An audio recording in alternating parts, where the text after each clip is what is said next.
Thanks very much, Rob. And in relation to what we've just heard from Mick, Whelan of ASLEF and Steve Wright of the Fire Brigade Union, they're absolutely right about the Employment Rights Bill. It's a start, but it's not an end product. And it's got, if it means an Employment Rights Bill Mark II, Mark III, Mark IV, but it is a start. And it's more than the Tories or Reform or the Lib Dems would ever give us, quite frankly, because they've all voted against it. And they'll continue to vote against it because they don't want working people to have any decent conditions at work. But my message really is to Keir Starmer and this Labour government. When they were voted in last year, people wanted desperate change. They had 14 years of austerity measures, 14 years of decimation, 14 years of not having any hope. That's why they were voted in, to reverse all that. And I've got to say, at this minute in time, even although it's only a year, they've failed miserably because they haven't given people that hope. Yes, the Employment Rights Bill hopefully will go through unfettered. But the reality is, for me, it needs to go a lot further. We need an economy that's fit for workers, not to pander to the financial markets, not to pander to the rich companies, not to pander to the wealthy, not to take away things from the poor, starving children. We need to lift them out of poverty. It's amazing, isn't it? In 2025, we're still talking about people, children, living in poverty. We're still talking about precarious jobs. We're still talking about the lack of decent housing, not being able to get a doctor's appointment, a hospital appointment, a dental appointment, proper schools fit for the future. It makes me despair. But they can always find the money for war. And they tell us there is no money. Well, that's a lie. There is money.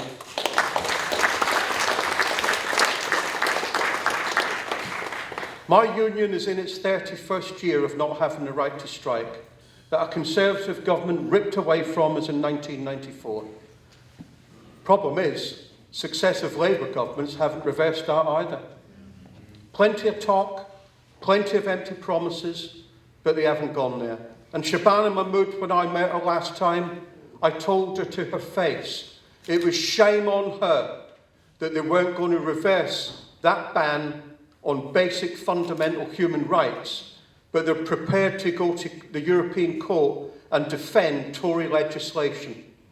Imagine a Labour government defending anti-trade union legislation. But should we be surprised? Of course we shouldn't. If we want to make the world a better place, it's not governments that are going to do it. It's trade unions being united that are going to do it on behalf of working people. And at times I see lots of division in the trade union movement as well. And that's got to stop. We've all got to be united, actually, and focus our guns on the real enemies, people such as Farage. Now, if Farage is the answer to working class people, I'm not sure what the hell the question was, because he doesn't care less about working class people. Him and his ilk have got nothing in common with working class people. They sow division in our communities. And I would much rather that working class people of all colours, of all creeds, stood together rather than point the finger of blame at each other. And that's what we've got at the minute, because successive governments have failed us, failed working class people. They'll look to blame others. They look to blame migrants. They look to blame everyone but government. What can have a working class person have in common with a multi-millionaire? Nothing. but they do. And I just want to talk about flags for this minute in time. I haven't got a problem with anybody waving a flag. What I've got a problem with is using a flag to create division and fear within our communities. That's what I've got a problem with. And it's not for us to walk on the other side of the road and ignore it as trade unionists. We've got to call it out and point the finger where it lies. Do I think every single person that's out on demos outside asylum seeker hotels is racist? No, I don't. No, I don't. But the racists among them have been emboldened by some of the narrative in the media and by political parties. Yes. I've never seen such an issue about who can stand behind the biggest union flag. It's unbelievable. You get the ex-Home Secretary on there saying, I've got all these flags in my house. Well, what a sad person that individual is. I've never felt the need to stand behind any flag, quite frankly. That doesn't pay your bills.